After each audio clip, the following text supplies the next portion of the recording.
ప్రార్థన చేసుకుందాం.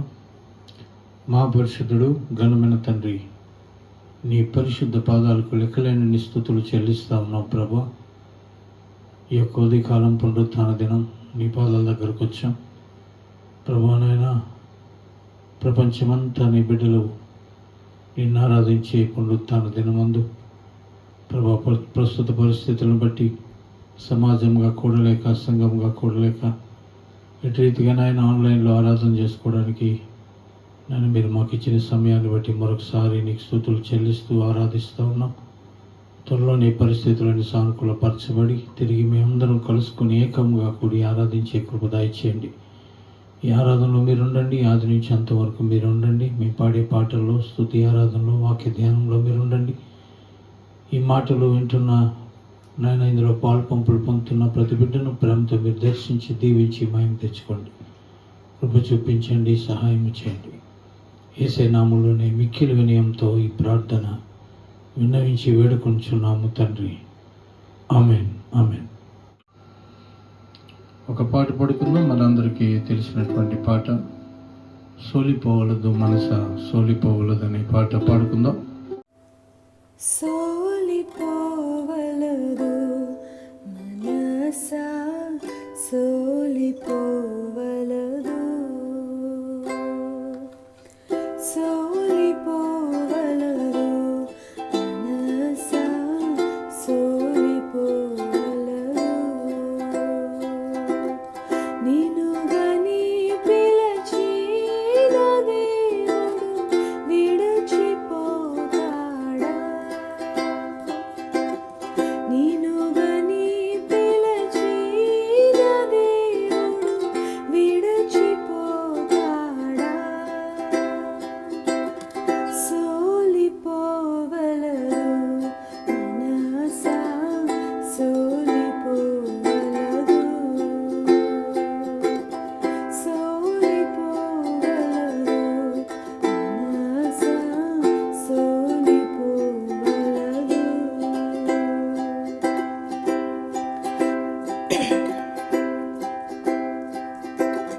ఇక్కట్టులు ఇబ్బందులు నిన్ను చూటి మోపినను,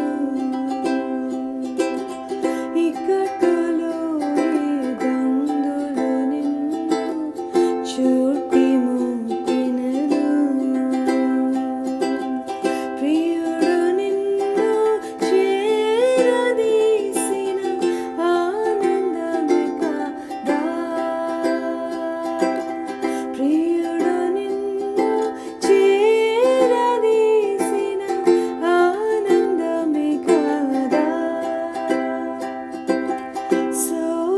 సోలిపోవలదు మనసా సోలిపోవలదు, సోలిపోవలదు మనసా సోలిపోవలదు.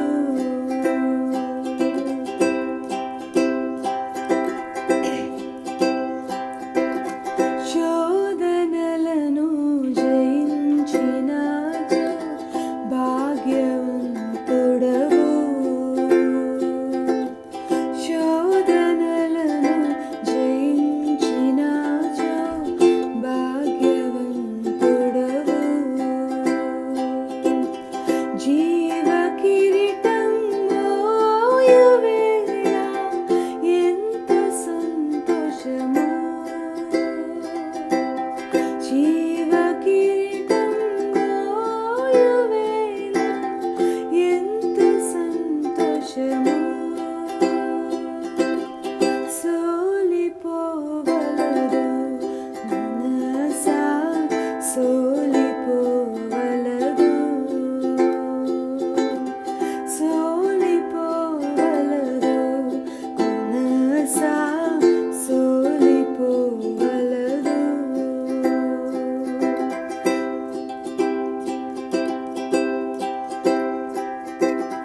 వాక్కు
ఆరాధన కొరకై కీర్తన భాగం చదువుకుందాం. 121వ కీర్తన చదువుకుందాం. కొండల తట్టు నా కన్నులెత్తుచున్నాను, నాకు సహాయం ఎక్కడి నుండి వచ్చును? యెహోవా వలనే నాకు సహాయం కలుగును. ఆయన భూమి ఆకాశమును సృజించినవాడు. ఆయన నీ పాదము తొట్టిల్లనీయుడు. నిన్ను కాపాడువాడు కునుకడు. ఇశ్రాయేలును కాపాడువాడు కునుకడు, నిద్రపోడు. యెహోవాయే నిన్ను కాపాడువాడు. నీ కుడి పక్కన యెహోవా నీకు నీడగా ఉండును. పగలు ఎండ దెబ్బ అయినను నీకు తగులదు, రాత్రి వెన్నెల దెబ్బ అయిన నీకు తగులదు. ఏ అపాయమును రాకుండా యెహోవా నిన్ను కాపాడును. ఆయన నీ ప్రాణమును కాపాడును. ఇది మొదలుకొని నిరంతరము నీ రాకపోకలు యందు యెహోవా నిన్ను కాపాడును. దేవుడు తన పరిశుద్ధ లేఖనాలు మన వెనుకడిలో దీవించునుగాక. ఆరాధన చేసుకుందాం. కొద్ది నిమిషాలు మన కన్నులు మూసుకొని దేవుడిని స్తుతిద్దాం, ఘనపరచుదాం, మహిమపరచుదాం. దేవదేవునికి కృతజ్ఞత స్తుతులు చెల్లిద్దాం. హృదయాలు తెరిచి హృదయపూర్వకమైన ఆరాధన చేద్దాం. ఇంతవరకు మనం సజీవులుగా ఉంచిన దేవదేవునికి ఆయన ఆరాధించుకునే కృపించినందుకు వందనాలు, స్తోత్రాలు చెల్లిస్తున్నాం. ఆయన సన్నిధిలో మనల్ని సజీవులుగా నిలబెట్టినందుకు వందనాలు చెల్లిద్దాం. మనకు కావలసిన ఈవులన్నీ అనుగ్రహిస్తూ, అనుదినం మనల్ని కాపాడుతూ, సంరక్షిస్తూ, పెంచుతూ, పోషిస్తూ, అనేక రీతిలుగా మనకు సహాయం చేస్తూ నడిపిస్తున్న దేవదేవుని కృతజ్ఞత స్తుతులు చెల్లిద్దాం. దేవాని కొందనాలు, మా ప్రభువాని కొందనాలు, మా పట్లను చూపిస్తున్న ప్రేమకై, కృపకై చేస్తున్న మేలు ఉపకారాలన్నిటికీ నీకు వందనాలు. అత్యంత కృప, కనికరం, దీర్ఘ శాంతం, దయాళత్వం కలిగిన యేసయ్యా, 1000 తరముల వరకు కృప చూపేసయ్యా. మా పాపముల అపరాధములు క్షమించేసయ్యా. క్షమించుటకు సిద్ధమైన మనసు గల యేసయ్యా, ఆపత్కాలంలో నమ్ముకొనదగిన సహాయకుడు మా యేసయ్యా, నిన్ను స్తుతిస్తున్నాం. కోట్లాది సెరూపులు, కెరూబులు, మహాదూతులు, ప్రధాన దూతులు, 24 పెద్దలు, 4 జీవులు నిత్యముని స్తుతిస్తుండగా ఆ స్తుతుల ధూమంలో నివసించేసయ్యా, మమ్మల్ని ప్రేమించి మా కొరకు దాసుడుగా, రిక్తుడుగా, మానవుడిగా శిలువ మరణం పొందినంతగా తగ్గించుకొని ఈ లోకానికి వచ్చావు. మా అతిక్రమ క్రియను బట్టి నువ్వు గాయపరచబడ్డావు, నల్లగొట్టబడ్డావు, హింసించబడ్డావు. మా సమాధానార్థమైన శిక్ష నీ మీద వేసుకున్నావు. మా కుమారుగా మా పాపముల కొరకు శిలువ మీద బలైపోయావు. నువ్వు చేసిన గొప్ప త్యాగాన్ని బట్టి, బలియాగాన్ని బట్టి, శిలువ యజ్ఞాన్ని బట్టి నీకు వందనాలు. నిశ్చయముగా నీవు మా రోగములు భరించావని, మా విశ్రమలను వహించావని, నువ్వు తిన్న దెబ్బలను బట్టి మాకు స్వస్థత కలుగుచున్నదని వాక్యంలో రాయబడిన మాటలు మేము జ్ఞాపకం చేసుకుంటూ నీ స్తుతిస్తున్నాం. ప్రభా, నీ కృప మా పట్ల విస్తరింపచేయండి. నైనా తండ్రి, ఆత్మతో సత్యంతో నిన్ను ఆరాధించే కృప దయచేయండి. నైనా కృప చూపండి, కృప చూపండి, కృప చూపండి, సహాయం చేయండి. Thank you Lord, thank you Lord, thank you Lord, thank you Lord, thank you Lord, thank you Lord, thank you Jesus.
సన్నిధిలోనే ఉంటానయ్యా, మనసారా ఆరాధిస్తూ బ్రతికేస్తానయ్యా.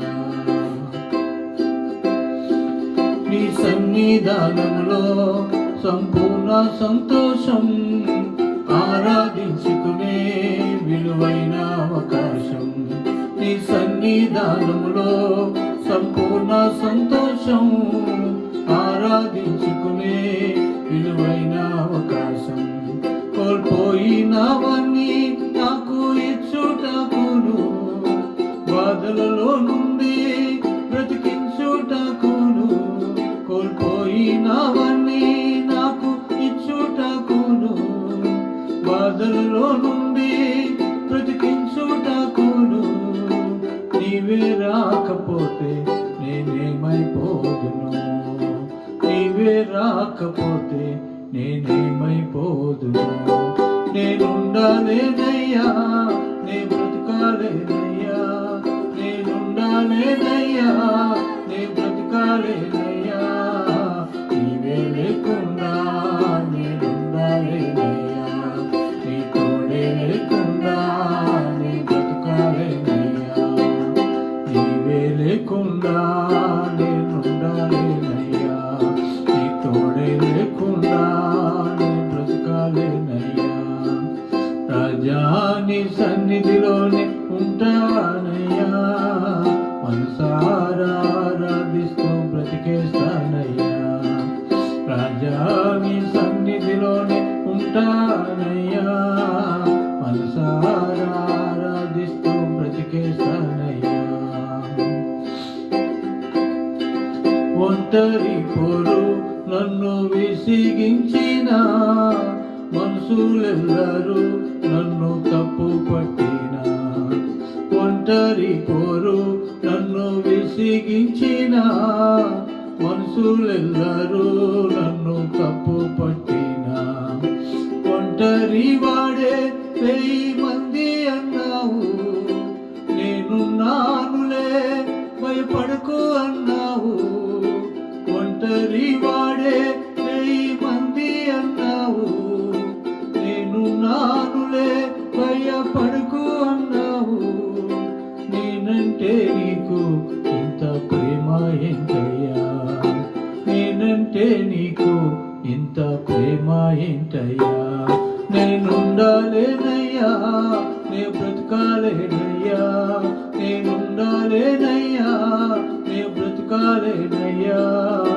నీవే లేకుండా నేనుండాలేనయ్యా, నీ తోడే లేకుండా నే బ్రతకాలేనయ్యా. నీవే లేకుండా నేనుండాలేనయ్యా, నీ తోడే లేకుండా నే బ్రతకాలేనయ్యా. రాజా నీ సన్నిధిలోనే ఉంటానయ్యా, మనసారా ఆరాధిస్తూ బ్రతికేస్తానయ్యా. రాజా నీ సన్నిధిలోనే ఉంటానయ్యా, మనసారా ఆరాధిస్తూ బ్రతికేస్తానయ్యా. ఊపిరాగే వరకు నీతోనే జీవిస్తా, ఏ దారులు నడిపినా నీ వెంటే నడిచూస్తా. ఊపిరాగే వరకు నీతోనే జీవిస్తా, ఏ దారిలో నడిపినా నీ వెంటే నడిచూస్తా. విశ్వాసానికి కర్త నీవే నా గమ్యము, నీ బాటలు నడుచుట నాకెంతో ఇష్టము.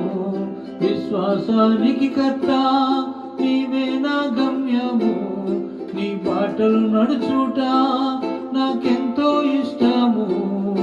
నిన్ను మించిన దేవుడే లేడయ్యా, నిన్ను మించిన దేవుడే లేడయ్యా. నేనుండాలేనయ్యా, నే బ్రతకాలేనయ్యా, నేనుండాలేనయ్యా, నే బ్రతకాలేనయ్యా. నీవే లేకుండా నేనుండాలేనయ్యా, నీ తోడే లేకుండా నే బ్రతకాలేనయ్యా.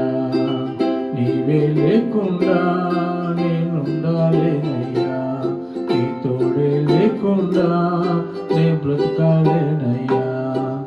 రాజా నీ సన్నిధిలోనే ఉంటానయ్యా, మనసారా ఆరాధిస్తూ బ్రతికేస్తానయ్యా. రాజా నీ సన్నిధిలోనే ఉంటానయ్యా, మనసారా ఆరాధిస్తూ బ్రతికేస్తానయ్యా. ప్రైజ్ ది లార్డ్, హల్లెలూయా. దేవుని వాక్యాన్ని కొద్ది నిమిషాలు మనం ధ్యానం చేసుకుందాం. హెబ్రీయులకు రాసిన పత్రిక 12వ అధ్యాయం 1 నుండి 2 మాటలు చదువుకుందాం. ఇంత గొప్ప సాక్షి సమూహము మేఘము వలె మనలను ఆవరించి ఉన్నందున మనము కూడా ప్రతి భారమును సులువుగా చిక్కులు పెట్టు పాపమును విడిచిపెట్టి విశ్వాసమునకు కర్తయు దానిని కొనసాగించేవాడిని అని యేసు వైపు చూచుచు మన ఎదుట ఉంచబడిన పందెములో ఓపికతో పరిగెత్తుదము. ఆయన తన ఎదుట ఉంచబడిన ఆనందము కొరకు అవమానము నిర్లక్ష్యపెట్టి సిలువను సహించి దేవుని సింహాసనం యొక్క కుడి పార్శ్వమున ఆసీనుడై ఉన్నాడు. ప్రియులారా, ఈ లేఖన భాగము మనందరికీ తెలిసిందే, అయినా మరొకసారి మీ జ్ఞాపకం చేస్తూ ఉన్నాను. ఈ లేఖన భాగంలో మొదట్లో 11వ అధ్యాయంలో విశ్వాస వీరుల జాబితా చెబుతూ ఆ విశ్వాస వీరుల జాబితాను ఇక్కడ ఏమని చెప్తున్నాడంటే, ఇంత గొప్ప సాక్షి సమూహము మేఘము వలె మనలను ఆవరించి ఉంది అని చెప్తున్నాడు. కాబట్టి మనం చాలా శోధన కాలంలో ఉన్నాం, శోధన సమయంలో ఉన్నాం, భయంకరమైన పరిస్థితిలో ఉన్నాం. ఈ శోధన సమయంలో మనల్ని బలపరచడానికి దేవుడు ఈ గొప్ప సాక్షి సమూహాన్ని మనకు జ్ఞాపకం చేస్తున్నాడు. అంతేకాదు కానీ ఆయన ఏం చెప్తున్నాడంటే, మీ ఎదుట ఉంచబడిన పందెములో ఓపికతో పరిగెత్తాలంటే మీరేం చేయాలంటే విశ్వాసమునకు కర్తయు దానిని కొనసాగించేవాడనని యేసు వైపు చూచొచ్చు అన్నాడు. యేసు వైపు చూస్తూ మన ఎదుట ఉంచబడిన పందెములో ఓపికతో పరిగెత్తాలి అని చెప్తా ఉన్నాడు. ఈ శోధన కాలంలో, భయంకరమైన ఈ శోధన సమయంలో ఎంత గొప్ప సాక్షి సమూహము అబ్రహాము నుండి, అంతకుముందు హానోకు దగ్గర నుండి అనేక మంది విశ్వాస వీరులు మనకు కనబడతారు. వాళ్ళందరి గురించి మాట్లాడుతూ చివరికి వచ్చేసరికి యేసు ప్రభుని మన జ్ఞాపకం చేస్తూ ఉన్నాడు. కాబట్టి ఇంత గొప్ప సాక్షి సమూహం ఉన్న విశ్వాసానికి కర్త కొనసాగించేవాడని యేసు వైపు చూస్తూ మనం ముందుకు వెళ్ళాలి అని దేవుడు చెప్తున్నాడు. శోధన కాలంలో యేసు ప్రభు ఆయన ఆ శోధన సహించాడు కనుక అక్కడ రాయబడిన మాట ఏంటంటే, ఆయన తన ఎదుట ఉంచబడిన ఆనందము కొరకై అవమానము నిర్లక్ష్యపెట్టి సిలువను సహించి దేవుని సింహాసనం యొక్క కుడి పార్శ్వమున ఆసీనుడై ఉన్నాడు.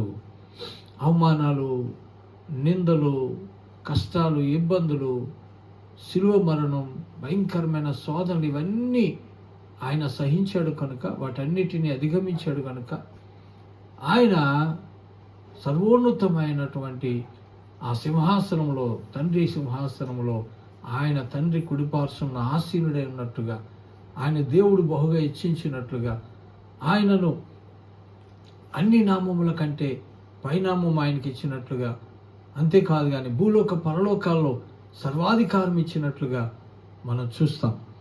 కాబట్టి శ్రమను సహించిన తర్వాత, శోధన సహించిన తర్వాత యేసు ప్రభువు ఎలాగ దీవించబడ్డాడు. కాబట్టి ఆ విశ్వాసానికి కర్త కొనసాగించేవాడని యేసు వైపు మనం చూడాలి. ఆయన ఎలా శోధన సహించాడు మనందరికీ తెలిసిన లేఖన భాగమే. లూకాసు వార్త 4వ అధ్యాయంలో యేసు ప్రభువు అపవాది చేత శోధించబడ్డానికి అరణ్యములోనికి నడిపించబడినటువంటి సంఘటన. యేసు ప్రభుని సైతానుడు ఎలా శోధించాడు, యేసు ప్రభు ఎలాగా ఆ శోధనను జయించాడనే సత్యాన్ని మనం ఒకసారి జ్ఞాపకం చేసుకుందాం ఈ లేఖన భాగాన్ని. ఎందుకంటే యేసు వైపు మనల్ని చూడమన్నాడు కనుక యేసు వైపు మనం చూద్దాం. యేసు ప్రభు ఎలాగా ఈ శోధనను అధిగమించాడన్న సత్యాన్ని మనం జ్ఞాపకం చేసుకుందాం.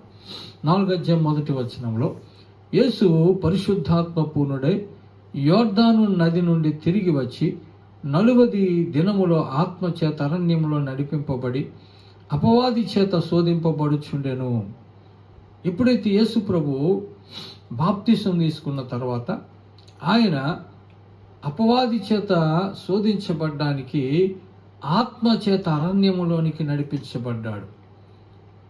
పరిశుద్ధాత్మ పూర్ణుడై ఆయన యోర్దాను నది నుండి తిరిగి వచ్చాడు. యేసు ప్రభు బాప్తిసం తీసుకున్న తర్వాత ఆయన మీదకి పరిశుద్ధాత్మ పావురము వలె దిగి వచ్చినట్లుగా మనం చూస్తాం. ఆయన ఆ ఆత్మతో నింపబడి పరిశుద్ధాత్మ పూర్ణుడై ఆయన యోర్దాను నది నుండి తిరిగి వచ్చి 40 దినములు అరణ్యములోనికి కొనిపోబడ్డాడు. ఎవరు తీసుకెళ్లారంటే ఆత్మచేత అరణ్యములో నడిపింపబడి అన్నాడు. దేవుని ఆత్మ యేసు ప్రభుని అరణ్యంలోనికి నడిపించింది. ఎందుకు నడిపించిందంటే ఆయన అక్కడ రాయబడిన మాట ఏంటంటే అపవాది చేత శోధింపబడడానికి. ఆయన ఆ 40 దినాలు అపవాది ఆయన్ను శోధిస్తున్నట్లుగా మనం చూస్తాం. అనేక రీతిలుగా శోధించిన యేసు ప్రభు ఆ శోధనలన్నిటిని జయించి తిరిగి ఆయన ప్రజల్లోనికి వచ్చినట్లుగా మనం చూస్తాం. ఏ విధముగా శోధించాడు అపవాది అని మనం ఆలోచన చేద్దాం. కొన్ని మాటలు దేవుని వాక్యంలోంచి చదువుకుందాం. ఆయన చూడండి, అవి తీరిన 2వ వచనములో ఆ దినములలో ఆయన ఏమీ తినలేదు. అవి తీరిన తరువాత ఆయన ఆకలి కొనగా అపవాది, నీవు దేవుని కుమారుడవైతే రొట్టె అగునట్లు ఈ రాతితో చెప్పుమని అతనితో చెప్పాను. కరెక్ట్గా 40 రోజులు అయిపోయిన తర్వాత, చాలా యేసు ప్రభు 40 రోజులు ఉపవాసం అయిపోయిన తర్వాత ఆయన ఏమీ తినలేదు కనుక చాలా ఆకలితో ఉన్నప్పుడు సైతానుడు వచ్చాడు. వచ్చి, ఎందుకయ్యా నువ్వు దేవుని కుమారుడు కదా, నువ్వు ఎక్కడికో వెళ్ళి ఆహారం తినడం ఎందుకు, ఈ రాళ్ళను రొట్టెలు చేసుకొని తిని అని చెప్పాడు. సైతానుడు 3 రకాలుగా శోధిస్తాడు. బైబిల్ ఏం చెప్తుందంటే లోకములో ఉన్నదంతా శరీరాశ, నేత్రాశ, జీవపుడంబం, ఈ 3 ఉన్నాయి. కాబట్టి అన్ని పాపాలకి 3 కారణం. కాబట్టి 3 రకాలుగా సైతానుడు యేసు ప్రభుని శోధించినట్లుగా ఈ 3 రకాల శోధనలు యేసు ప్రభు జయం పొందినట్లుగా మనం చూస్తాం. మొట్టమొదటిది ఆయన శరీరానికి కావలసిన విషయములో ఆయన శోధిస్తున్నాడు. యేసు ప్రభు యొక్క మానవుని యొక్క ఆ శరీరాన్ని ఏతువు చేసుకొని సైతానుడు ఆయన శోధిస్తున్నట్టుగా చూస్తాం. అక్కడ యేసు ప్రభుకి చాలా ఆకలేసింది. ఆయన మహిమలతో రాలేదు, దేవుడిగా రాలేదు, మానవ రూపము ధరించి వచ్చాడు. కాబట్టి మానవుడికున్న అన్ని రకాలైనటువంటి స్వభావములు ఆయనకుంటాయి. ఆయనకి దాహం వేసింది, ఆకలేసింది, ఆయనకి కూడా దుఃఖం వచ్చింది, ఆయనకి కూడా కన్నీరు కార్చాడు. ఆయన కూడా కోపం వచ్చింది కొన్నిసార్లు. మనకున్న స్పందనలన్నీ ఆయనకుంటాయి. ఎందుకంటే ఆయన రక్త మాంసములు ధరించి వచ్చాడు కనుక. 40 రోజుల ఉపవాసం తర్వాత ఆయనకు ఆకలేసింది. ఇంకా సైతానుడు వచ్చి అంటున్నాడు, ఇగో ఈ రాళ్ళను రొట్టెలు చేసుకొని తినేయమని చెప్తా ఉన్నాడు. యేసు ప్రభు నిజంగానే ఆ రాళ్ళను రొట్టెలు చేసుకొని తినగలడు. కానీ ఆయన ఒక మాట చెప్పాడు, ఏంటంటే మనుష్యుడు రొట్టె వలన మాత్రమే జీవించడు అని చెప్పాడు. ఇంకొక చోట ఏమని ఉందంటే దేవుని నోటి నుండి ప్రతి మాట వలన జీవిస్తాడు. మానవుడు ఆహారం వలనే కాదు దేవుని వాక్యము ద్వారా బ్రతుకుతాడు అని యేసు ప్రభు చెప్తున్నట్టుగా మనం చూస్తాం. ప్రియులారా, ఈ లేఖనం మనం చూసినప్పుడు మొట్టమొదట సైతానుడు ఒక క్రైస్తవుని లేక ఒక విశ్వాసిని, ఒక మనిషిని ఏ విధంగా పతనం చేస్తాడు, ఏ విధంగా పాపంలోనికి నడిపిస్తాడు అంటే శరీరాన్ని శోధిస్తాడు. శరీరాన్ని ఆస్పదం చేసుకొని పాపంలో పడేయడానికి చూస్తాడు. మంచివి తినాలని, మంచి కోరికలు అనుభవించాలని, శరీరానికి కావలసినవన్నీ అనుభవించాలనే ఉద్దేశంతో మానవుడు బ్రతుకుతూ ఉంటాడు. కొంతమంది మనం చూస్తే చాలామంది ఎందుకు దొంగలయ్యారంటే ఆకలి తట్టుకోలేక దొంగలైపోయినట్టుగా కొంతమంది చెప్తారు. కొంతమంది ఎందుకు పాపంలో పడిపోయారంటే శరీర కోరికలు తీర్చుకోవడానికి పాపంలో పడిపోయినట్టుగా చూస్తాం. కొంతమంది శరీరానికి ఎక్కువ రెస్ట్ ఇచ్చి నిద్రపోతానం, తిండిపోతానం, లేకపోతే ఐక్య విచారాలు, శరీర సంబంధమైన కోరికలు మానవుని దేవుడి నుంచి దూరం చేస్తాయి. ఇవన్నీ మనిషికి అవసరమే, కానీ అవి పాపము లేనివిగా ఉండాలి, తగినంత ఆహారం. అందుకే బైబిల్ చెప్తా ఉంది, దేవుడు అంటాడు, మా అనుదిన ఆహారం నేడు మాకు దయచేయమని ప్రార్థన చేయమన్నాడు. శ్రేష్టమైన పుష్టికరమైన ఆహారం తినాలి, అది దేవుడు ఇవ్వాలి. అంతేగాని తిండిబోతులుగా ఉండకూడదు, తినడం కొరకే బ్రతకూడదు. అది కూడా తిండిబోతనం కూడా ఒక రకమైన పాపం. నువ్వు తిండిపోతు అయితే నీ గొంతుకకు కత్తి పెట్టుకోమని పౌలు గారు చెప్తారు. కాబట్టి తిండిపోతుగా ఉండకూడదు, నిద్రపోతుగా ఉండకూడదు, సోమరిపోతుగా ఉండకూడదు. సోమరితనం లేకపోతే నిద్రపోతనం ఏమవుతుందంటే చింపిగుడ్డలకు కారణమవుతుందని బైబిల్ చెప్తాం. కాబట్టి కొన్ని రకాలైనటువంటి శరీర కోరికలు మానవుణ్ణి పతనం చేస్తాయి. ఐక విచారాలు మానవుణ్ణి పతనం చేస్తాయి కదండి. చాలామంది వ్యభిచరించారని బైబిల్లో ఉంటుంది. ఎందుకు ఇశ్రాయేలు ప్రజలు ఐగుప్తు దేశం నుంచి వచ్చి కనాన దేశంలోనికి వెళ్లకుండానే అరణ్యంలో ఎందుకు సంహరించబడ్డారంటే వారు వ్యభిచరించిరి అని రాయబడింది. కాబట్టి శరీర శోధన జయించువాడు ధన్యుడవుతాడు, వాడికి దేవుడికి ఇష్టడవుతాడు. కాబట్టి ఆ యొక్క మొట్టమొదటి ఆ శరీరాన్ని సైతాను శోధించినప్పుడు యేసు ప్రభు దాన్ని జయించాడు. ఆయన నిజంగా రాళ్ళను రొట్టెలుగా చేసుకొని తినగలడు. కానీ ఆయన ఏం చెప్తున్నాడంటే మనుష్యుడు రొట్టె వలన మాత్రమే జీవించడు, దేవుడు నాకు ఇచ్చే మాటలను బట్టి నేను బ్రతుకుతానని ఆయన చెప్తున్నట్టుగా మనం చూస్తాం. తర్వాత రెండో శోధన చూడండి, 5వ వచనంలో, అప్పుడు అపవాది ఆయనను తీసుకొని పోయి భూలోక రాజ్యములన్నిటినీ ఒక నిమిషంలో ఆయనకు చూపించి, ఈ అధికారం అంతయు ఈ రాజ్యముల మహిమయు నీకు ఇస్తాను, అది నాకు అప్పగింపబడి ఉన్నది, అది ఎవరికి నేను ఇయ్యగోరుదునో వానికి ఇత్తును, కాబట్టి నీవు నాకు మ్రొక్కితివా, ఇదంతయు నీదగునని ఆయనతో చెప్పారు. లోక మహిమలన్నీ చూపించాడు, లోక రాజ్యాలన్నీ చూపించాడు. ఒక నిమిషంలో మొత్తం అంతా తిప్పి చూపించి ఆయన అంటున్నాడు, ఇవన్నీ నాకు ఇవ్వబడ్డాయి, వీటన్నిటి మీద నాకు అధికారం ఉంది, కాబట్టి నేను ఎవరికి ఇవ్వాలనుకుంటే వారికి నేను ఇవ్వగలను, కాబట్టి నీవు నాకు మొక్కితే ఇవన్నీ నీకు ఇచ్చేస్తానని చెప్పాడు. చాలామంది ఇక్కడే పడిపోతారు. తిండి కోసం, శరీర కోరికల కోసం పడకపోయినా ఆస్తులు ఐశ్వర్యాల కోసం చాలామంది పడిపోతారు. ఈ లోకంలో ఎవరినో చూసి ఇన్స్పైర్ అయిపోయి వాళ్ళలాగే మనం ఉండాలి, వాళ్ళలాగా ఇల్లు కట్టుకోవాలి, వాళ్ళలాగా మేడలు కట్టుకోవాలి, వాళ్ళలాగా మంచి మంచి వస్తువులు కొనుక్కోవాలి, కార్లు కొనుక్కోవాలి, వీళ్ళు వాళ్ళలాగా నేను కూడా దర్జాగా బ్రతకాలి, డబ్బు లేకపోతే గౌరవం ఉండదు, డబ్బు ఉంటేనే మనుషులు గౌరవిస్తారు అని డబ్బులు సంపాదించడానికి తప్పటడుగులేసి లంచాలు తీసుకొని చాలామంది ఈ మహిమ కోసం, ఈ లోకంలో మహిమ కోసం, ఈ లోకంలో ధనధాన్యాల కోసం, ఈ లోక ఐశ్వర్యాల కోసం, లేకపోతే ఈ లోకంలో పరపతి కోసం, లేకపోతే అధికారాల కోసం చాలామంది పతనమైపోతున్నట్టుగా మనం చూస్తాం. వారికి ఇంకా నీతి, న్యాయం, భక్తి, దేవుడు అన్న కాన్సెప్ట్ ఉండదు. ఏదో రకంగా డబ్బులు సంపాదించాలి, ఏదో రకంగా గొప్పవాడిని అయిపోవాలి, ఏదో రకంగా మహిమలు సంపాదించుకోవాలి. సైతానుడు చాలా మందిని ఈ రీతిగా ప్రలోభపరిచి దేవుడి నుంచి దూరం చేస్తున్నట్టుగా మనం చూస్తాం. అవినీతిలో పడిపోయేటట్టుగా వారిని చేస్తూ ఉన్నాడు, పాపంలో పడిపోయేటట్టుగా చేస్తున్నాడు. ఏది యథార్థమో, ఏది నీతో, ఏది భక్తో దాని నుంచి తప్పించి, దేవుడు చెప్పిన మార్గాల నుంచి తప్పించి శోధించి వారిని పతనానికి తీసుకువెళ్ళిపోతున్నట్టుగా మనం చూస్తాం. కానీ ఇక్కడ యేసుప్రభు అంటున్నాడు, ఆయన చూడండి, ఆయన అంటాడు, నీ దేవుడైన ప్రభువునకు మొక్కి ఆయనను మాత్రమే సేవించాలి. నీ దేవుడైన ప్రభువునే మొక్కాలి, ఇంక దేనికి మొక్కకూడదు, ఇంక దేనికి లోబడకూడదు. షడ్రక్, మేషక్, అబేద్నెగోలకు ఇటువంటి పరిస్థితి వచ్చినప్పుడు, 90 అడుగుల విగ్రహాన్ని, బంగారు విగ్రహానికి మొక్కవలసి వచ్చినప్పుడు అందరూ మొక్కుతున్నారు. మొక్కకపోతే అగ్నిగుండంలో పడేస్తారని తెలిసిన వాళ్ళు మొక్కలేదు. వాళ్ళు ఏమన్నారంటే, రాజా నీకు ప్రత్యుత్తరం ఇవ్వాల్సిన మాకు అవసరం లేదు, మా దేవుడు ఈ అగ్నిగుండంలో తప్పించగలడు, ఒకవేళ తప్పించకపోయినా మేము ఈ విగ్రహానికి మొక్కమని వారు నిలబడ్డారు.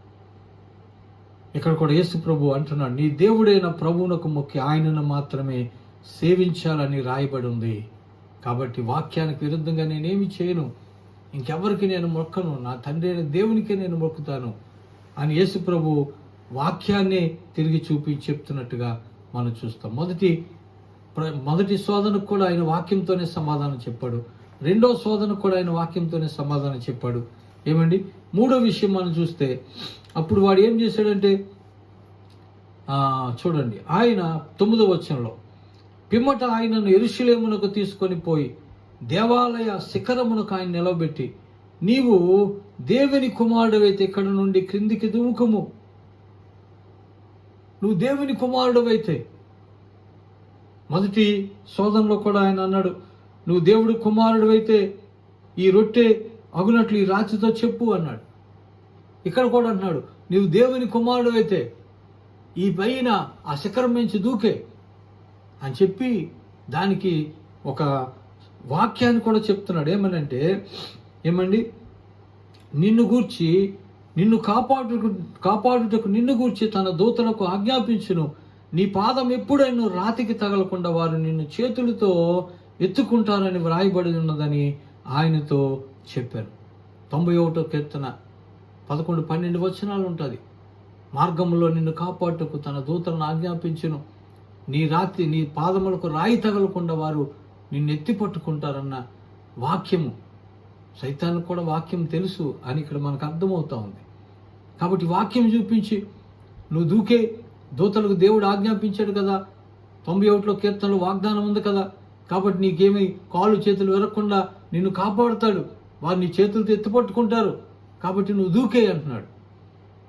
రెండోది, నువ్వు దేవుని కుమారుడు అయితే అన్నాడు. నేను దేవుని కుమారుడిని దూకేస్తానని ఆయన దూకేవచ్చు, ఆయన దేవుని కుమారుడే. ఆ పేజీలోనే ఆ పైన దేవుడు చెప్తున్నాడు చూడండి, 23వ అధ్యాయము. ఆయన బాప్తిసం తీసుకున్న తర్వాత ఆయన బయటకు వచ్చిన తర్వాత చూడండి, దేవుడు ఆయన గురించి మాట్లాడుతున్నాడు. పరిశుద్ధాత్మ శరీరాకారముతో పావురం వలె ఆయన మీదకి దిగి వచ్చెను. అప్పుడు నీవు నా ప్రియకుమారుడు, నీ యందు నేను ఆనందించుచున్నానని ఒక శబ్దము ఆకాశం నుండి వచ్చెను. దేవుడే స్వయంగా చెప్తున్నాడు, నీవు నా మామూలు కుమారుడు కాదు, ప్రియ కుమారుడు, నేను నీ యందు ఆనందిస్తున్నానని దేవుడే పైనుంచి పలికినట్టుగా యేసు ప్రభు గురించి సాక్ష్యం ఇస్తున్నట్టుగా మనం చూస్తాం. కాబట్టి నువ్వు దేవుని కుమారుడు అయితే అంటుంటే ఆయన దేవుని కుమారుడే, దేవుడే సాక్ష్యం ఇచ్చాడు. అలాగైతే నువ్వు దూకే అన్నాడు. చాలామంది అలాగే అంటారు, నేను క్రైస్తవుడిని, నేను దేవుని బిడ్డని, నాకెందుకు ఈ జబ్బు వస్తుంది, నాకెందుకు కరోనా వస్తుంది, నన్ను ఏది అంటుకోదు అని ఇలాగ శోధిస్తూ ఉంటారు. దేవుడు మనకు జ్ఞానం ఇచ్చాడు కదా, అప్రమత్తంగా ఉండమని చెప్పాడు కదా, జాగరూకుడివై ఉండమని చెప్పాడు కదా. కాబట్టి ఆత్మసిద్ధమే, శరీరం బలహీనము కనుక మీరు శోధనలో ప్రవేశించకుండా మెలకువగా ఉండి ప్రార్థన చేయండి అని చెప్పాడు. అది ఏ శోధన? ఈ శోధన కాలంలో, భయంకరమైన కరోనా దినాల్లో నిర్లక్ష్యంగా ఉండకుండా, లేకపోతే దేవుడు ఉన్నాడు లేనా పనికిరాని అలాంటి విశ్వాసంతో కాకుండా, నేను దేవుని కుమారుడు కదా దూకేస్తానని దూకితే కాళ్ళు విరుగుతాయి. ఒకవేళ నిజంగా జారి పడితే దేవుడు కాపాడుతాడు. అనుకోకుండా యాక్సిడెంటల్గా జరిగితే దేవుడు కాపాడుతాడు, డెఫినెట్గా కాపాడుతాడు. నాకు ఇంచుమించు ఒక 4-5 సార్లు భయంకరమైన యాక్సిడెంట్లు జరిగాయి. దేవుడు నన్ను కాపాడాడు, ఏ ప్రాబ్లం లేకుండా దేవుడు నన్ను రక్షించాడు. ఒక ఎముక కూడా ఎరగలేదు, ఒకరోజు కూడా హాస్పిటల్కి వెళ్ళలేదు. నిజంగా అనుకోని రీతిగా జరిగితే దేవుడు కాపాడుతాడు. ఒకవేళ ఆ దేవాలయం నుంచి కాలు జారిపి పడిపోయాడు అనుకోండి, దేవుడు దూతలు నిజంగానే కాపాడుతారు. కానీ ఊరికనే దూకి కాళ్ళు ఎరగొట్టుకోకూడదు. ఒకవేళ అనుకోకుండా జరిగితే దేవుడు మనకు తోడుగా ఉంటాడు, దేవుడు సహాయం చేస్తాడు, మన పక్షాన ఉంటాడు. నిజంగానే మార్గంలో మనల్ని దేవుడు కాపాడుతాడు. కానీ ఒకవేళ దేవుణ్ణి శోధిస్తూ మనం దూకితే, బైబిల్ చెప్పబడుతుంది, వారు అరణ్యంలో దేవుని శోధించారట, అనేక మార్లు శోధించారట. అందుకే అరణ్యంలో వారు రాలిపోయారని, లేకపోతే ఎండుటాకుల్లా పడిపోయారని, అరణ్యంలో సంహరించబడ్డారని బైబిల్ చెప్తోంది. కాబట్టి దేవుణ్ణి శోధించకూడదు. యేసుప్రభు అదే చెప్తున్నాడు, నీ తండ్రి అయిన దేవుణ్ణి శోధించకూడదు అని రాయబడి ఉందని చెప్పాడు. హల్లెలూయా. చూడండి, నీ దేవుడైన ప్రభువును శోధించవలదని చెప్పబడి ఉన్నదని వానికి ప్రత్యుత్తరం ఇచ్చాడు. కాబట్టి అప్పుడు అపవాది తన శోధన ముగించి ఆయన విడిచి వెళ్ళిపోయినట్లుగా మనం చూస్తాం. ప్రియులారా, కొన్ని శోధనలు మనకు వస్తాయి. ప్రతి క్రైస్తవుడికి వస్తాయి. అసలు టెస్టింగే లేకపోతే, శోధనే లేకపోతే మనం ఎలా విజయం పొందుతాం? మీరు బైబిల్ ఎక్కడైనా చూడండి, యేసుప్రభు చాలా అద్భుతాలు చేశాడు, చాలా మిరకల్స్ చేశాడు. కానీ ప్రతి అద్భుతం జరిగినప్పుడల్లా ఎప్పుడు జరిగింది? ఒక శోధన ఉన్నప్పుడు తర్వాత అద్భుతం జరిగింది. ఒక కష్టం ఉంటే ఆ తర్వాత ఒక ఆశ్చర్యకార్యం జరిగింది. ఒక వ్యక్తి పక్షవాయుతో ఉంటే ఆయనకు శోధన, దేవుడు అతనికి అద్భుతం చేశాడు. గుడ్డితనం ఉందనుకోండి, ఒక అద్భుతం చేసి ఆయన కన్నులు ఇచ్చాడు. తుఫాను వచ్చింది కాబట్టి యేసు ప్రభు వారిని, గాలిని, తుఫాన్ని గద్దించి వారిని రక్షించాడు. దేవుడు ఒక అద్భుతం మన జీవితాల్లో జరిగించాలంటే ఏదో ఒక శోధన వస్తే కదా దేవుడు జరిగిస్తాడు. అసలు టెస్టింగే లేకపోతే మన విశ్వాసం ఎంతో ఎలాంటిదో మనకు ఎలా తెలుస్తుంది? ఇప్పుడు మనం అలా చదువుకొని వెళ్ళిపోతున్నాం, 6వ తరగతి నుంచి 7, 7 నుంచి 8, ఆ తర్వాత పరీక్ష పెట్టలేదు అనుకోండి, మన నాలెడ్జ్ ఎంతో, మనం ఏం నేర్చుకున్నామో, మనకి ఎన్ని మార్కులు వస్తున్నాయో, ఆ సబ్జెక్ట్ ఎంతవరకు మనకు వచ్చిందో ఎలా తెలుస్తుంది? కాబట్టి శోధన అనేది రావడం మంచిదే, మంచిగా వస్తుంది. ఎందుకంటే ఇంకా మనం ఒక మెట్టు పైకి ఎక్కడానికి, ఇంకొక తరగతిలోనికి వెళ్ళడానికి, మన విశ్వాసం ఇంకొంచెం అభివృద్ధి చెందడానికి. కాబట్టి షడ్రక్, మేషక్, అబేద్నెగోకి శోధన వచ్చింది. ఆ శోధనలో వారు నిలబడ్డారు, అగ్ని మంటలో వేయబడ్డానికి ఇష్టపడ్డారు. వారు వేయబడ్డారు కనుక ఏం జరిగింది? అంతవరకు అనామకులుగా ఉన్నటువంటి, బానిసలుగా ఉన్నటువంటి షడ్రక్, మేషక్, అబేద్నెగోలు సడన్గా దేశమంతట్లో బబులోని సామ్రాజ్యం అంతటిలో వారికి పెద్ద పేరు వచ్చేసింది. ఇలా 3 యవనస్తులట పౌరుషం కలిగి నిలబడ్డారట, అగ్ని మంటల్లో వేసిన వాళ్ళు చచ్చిపోయారట, వాళ్ళకి మాత్రం ఏమీ అవ్వలేదట. వాళ్ళతో పాటు ఉండడానికి 4వ వ్యక్తిగా ఒక ఆయన ఆ మంటల్లోనికి వచ్చి వారితో కలిసి తిరిగాడట. ఇది దేశమంతా పాపులర్ అయిపోయింది, మాటలు ఒకరికొకరు వెళ్ళిపోయింది. సడన్గా షడ్రక్, మేషక్, అబేద్నెగోలు హీరోస్ అయిపోయారు. దానియేలు సింహపు గుహలో పడవేయబడకపోతే ఆయనకి అంత పాపులారిటీ లేకపోయిందేమో. నేను ఎందుకు ఈ మాటలు చెప్తున్నానంటే, శోధించబడిన తర్వాత మనం సువర్ణమవుతాం. చాలా శోధనలు మనకు వచ్చే మన తరాల్లో. పొద్దు తుఫాన్ చూసాం, ఇంకా భయంకరమైన విషయాలు చూసాం. ఇప్పుడేమో ఈ కరోనాను చూస్తున్నాం. మన పితరులు ఎవరు చూడలేదు ఇలాంటివి, మనం చూస్తున్నాం. తర్వాత మనం కథలుగా చెప్పుకోవడానికి ఇవన్నీ బాగుంటాయి. ఇదొక టెస్టిమనీ మనకి. కాబట్టి శోధన సమయంలో మనం నిలబడినప్పుడు యేసు ప్రభు శోధించబడ్డాడు కనుక ఏం జరిగింది మనం చూద్దాం. అక్కడ చూస్తే ఆయన 14వ వచనం చూస్తే, అప్పుడు యేసు ఆత్మబలముతో గలిలయకు తిరిగి వెళ్ళెను. అంతవరకు ఆయన మీదకి పరిశుద్ధాత్మ దిగొచ్చాడు, పరిశుద్ధాత్మ ఆయన నడిపించాడు. ఇప్పుడు ఆయనకి ఏమొచ్చిందంటే, శోధన జయించిన తర్వాత 40 రోజులు ఉపవాసం చేసి సైతాన్ని జయించిన తర్వాత ఆయన ఇప్పుడు ఎలా ఉన్నాడట? ఆత్మబలముతో.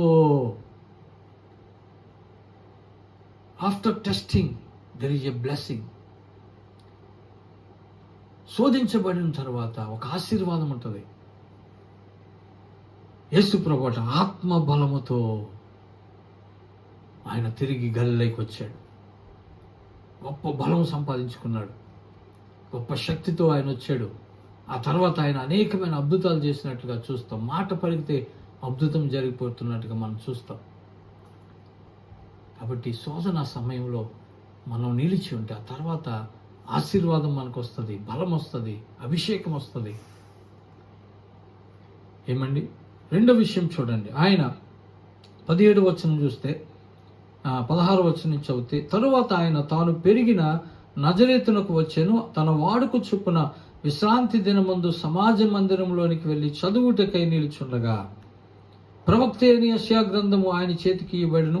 ఆయన గ్రంథము విప్పగా, ప్రభువు ఆత్మ నా మీదకి ఉన్నది, బేదలకు సువార్త ప్రకటించుటకు ఆయన నన్ను అభిషేకించెను.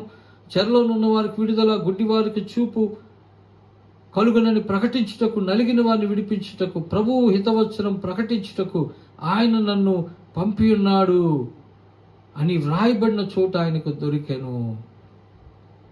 ఇప్పుడు ఏం తెలిసిందంటే, ఒకటి దేవుని ఆత్మ బలముతో ఆయన గల్లకి తిరిగి వచ్చాడు, తర్వాత నజరేతుకి వెళ్ళాడు.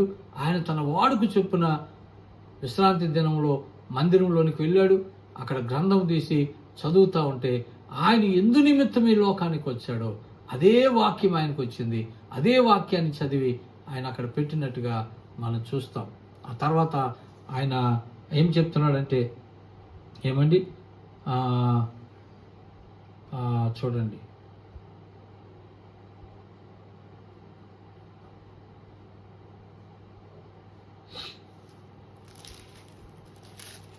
నేడు ఈ వాక్యం మీ వినికిడిలో నెరవేర్చబడి ఉన్నదని యేసుప్రభు చెప్తున్నట్టుగా మనం చూస్తాం. కాబట్టి యేసుప్రభు ఎందు నిమిత్తం ఈ లోకానికి వచ్చాడు. అలాగే మనం ఆత్మచేత శోధించబడిన తర్వాత దేవుడి బలం వస్తుంది.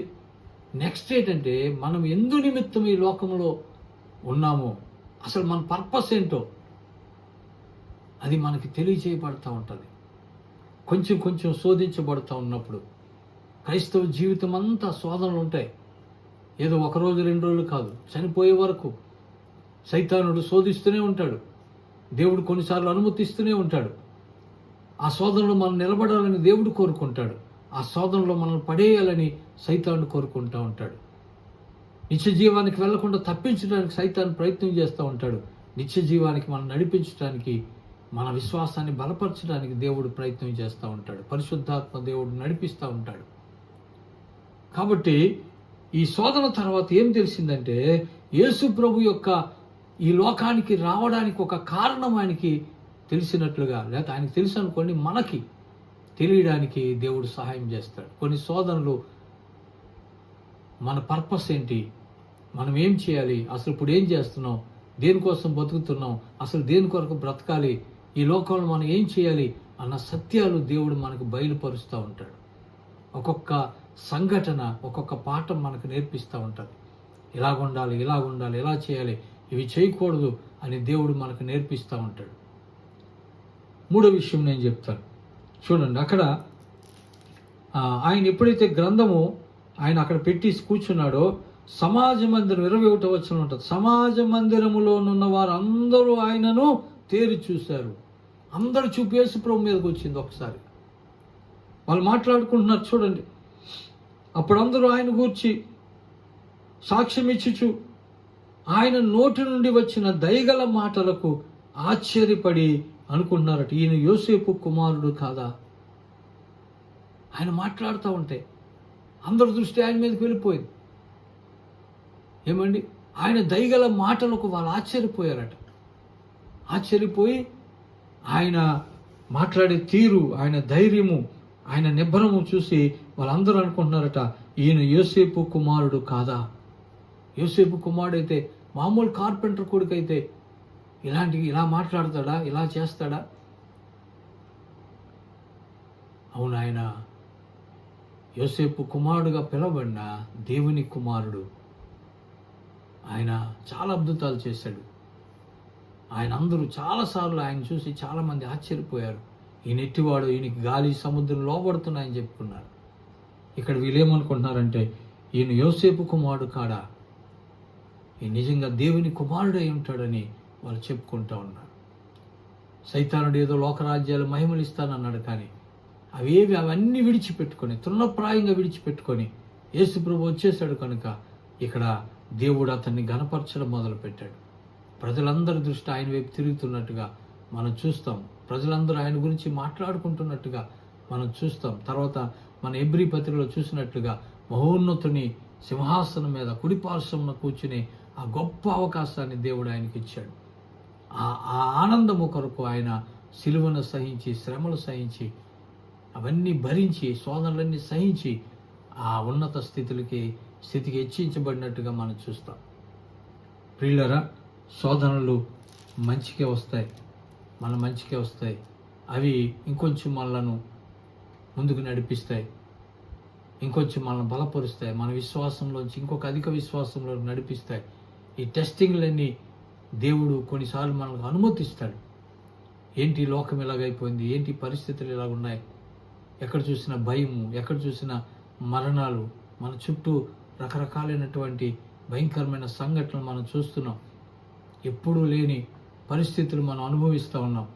బయటికి వెళ్ళడానికి భయం, మనుషులతో మాట్లాడడానికి భయం, చర్చికి వెళ్ళడానికి భయం, సరుకులు తెచ్చుకోవడానికి వెళ్ళడానికి భయం, ఎవరైనా చనిపోయినా, మన సొంత వాళ్ళు చనిపోయినా వెళ్ళడానికి భయం. ఇవన్నీ కొన్ని అనుభవాలు, ఇవన్నీ శోధనలు. వీటిని మనం జయించినప్పుడు ఇవన్నీ దేవుడు అనుమతించాడని మనం నమ్మాలి. ఏమండి, ఎందుకు దేవుడు ఇలా చేశాడు? ఎందుకు దేవుడికి న్యాయం లేదు? ఎందుకు మా కుటుంబంకి ఎలాగైంది? ఎందుకు మా బంధువులకి ఎలాగైంది? ఎందుకు దేవుడు ఈ లోకమంతా ఇలాంటి పరిస్థితులు పెట్టాడు? ఇవన్నీ మన జ్ఞానానికి అందలేనివి. వాటి గురించి మనం ఎక్కువ మాట్లాడకూడదు. ఒక ఆయన, చాలా పెద్ద ఆయన, ముసలాయన, ఆయన ఒకరోజు ఒక మాట చెప్తా ఉన్నాడు. ఆయన కుమారుడు, తను చనిపోతే కుమారుడు అన్నీ చేస్తాడు అనుకున్నాడు ఆయన. కానీ తనకంటే ముందు కుమారుడు చనిపోయాడు. ఆ ముసలాయన అంటున్నాడు, నాకంటే నా కొడుకుని ఎందుకు ముందు తీసుకెళ్ళిపోయావు ప్రభువా అని నేను అడగగలనా? దేవుడిని నేను ప్రశ్నించగలనా? ఆయన ఇష్టం. మన దేవుడిని ప్రశ్నించే హక్కు, అధికారం మనకు లేదు. మన జ్ఞానం చాలదు. ఆయన ఎందుకు అనుమతిస్తున్నాడో మనకు తెలియదు. చాలా విషయాలు పరలోకానికి వెళ్తే కానీ మనకు అర్థం కావు. కాబట్టి శోధించడం మానేద్దాం, సొనుక్కోవడం మానేద్దాం, శరీర కోరికలు తీర్చుకోవడానికి ప్రయత్నాలు మానేద్దాం. దేవుడిచ్చే వాటి కొరకు మనం ఎదురు చూద్దాం, సైతాన్ని వాటి కొరకు కాదు. అన్యాయంగా, అక్రమంగా మనకొద్దు. న్యాయంగా దేవుడిచ్చేది కొద్దిదైనా సంతృప్తి కలిగి ఉందాం. ఈ శోధనను మనం జయించినప్పుడు, ఈ శోధన కాలం మనం నిలబడినప్పుడు, ప్రకటన గ్రంథంలో ఉంటుంది, లోకమంతటికి కలగబో ఆ మహాశోధన కాలంలో నేను కూడా నిన్ను కాపాడుతాను. ఇవన్నీ రాకడ గుర్తులుగా కనబడుతూ ఉన్నాయి. అక్కడ యెరూషలేము, ఇశ్రాయేలు ప్రజలకి పాలస్తీన్లకు యుద్ధం జరుగుతూ ఉంది. దేనికోసం జరుగుతుంది? మందిరం కోసం జరుగుతూ ఉంది. ఇశ్రాయేలు ప్రజలు మందిరం కట్టడానికి ప్రయత్నాలు చేస్తూ ఉన్నారు. నిజంగా వాళ్ళు మందిరం కట్టేస్తే రాకడ చాలా సమీపంగా ఉన్నట్టు లెక్క. ఒక పక్క హమాస్ వాళ్ళు బాంబులు వేస్తూ ఉన్నారు, ఇశ్రాయేలు ప్రజలు వాళ్ళ మీద బాంబులు వేస్తున్నారు. ఆ చుట్టూ శత్రు రాజ్యాలు ఉన్నాయి.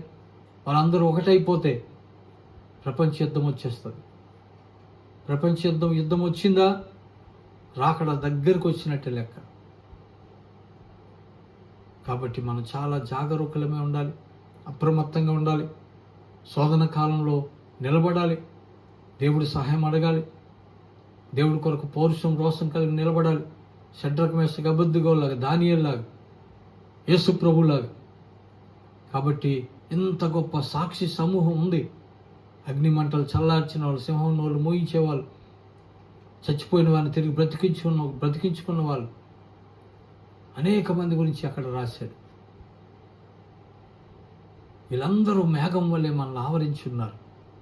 అయితే మనం ఎటువైపు చూడాలంటే విశ్వాసానికి కర్త, కొనసాగించేవాడని యేసు వైపు చూస్తూ మన ఎదుట ఉంచబడిన ఈ పరుగు పందెంలో ముందుకు సాగిపోవాలి.